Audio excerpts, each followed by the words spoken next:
अस्सलाम वालेकुम everyone, welcome to my channel मेरे ख्वाब और इसकी इस्लामिक ताबीर। आज एक नई वीडियो लेकर हाजिर हुई हूँ जिसमें आपको बताया जाएगा कि ख्वाब में बूढ़ा या बुढ़िया देखना कैसा है।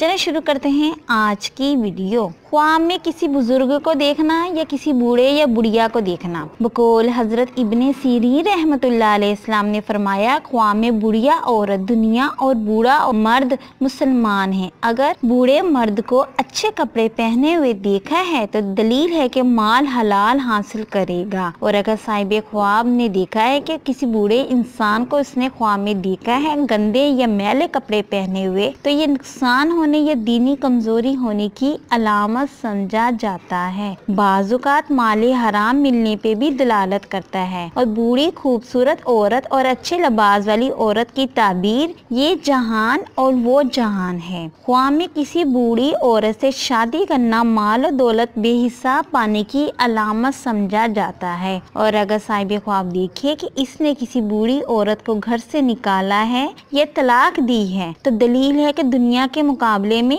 आखिरत बनाने की कोशिश करेगा। और अगर साहिब ख्वाब देखे कि इसने किसी बूढ़ी औरत से जना किया है तो दलील है कि दुनिया की मुराद हासिल करेगा। उम्मीद करती हूँ कि अल्लाह तबारक ताला आपका ख्वाब आपके हक में बेहतर करे। और उम्मीद करती हूँ कि आपको ये वीडियो अच्छी लगी होगी तो इस वीडियो को लाइक शेयर एंड सब्सक्राइब करें। अगर कोई सवाल करना हो इस वीडियो के मुतालिक या किसी भी ख्वाब की कोई भी ताबीर मालूम करना चाहते हैं तो कमेंट्स में कर सकते हैं। Thanks for watching and supporting video. Allah Hafiz.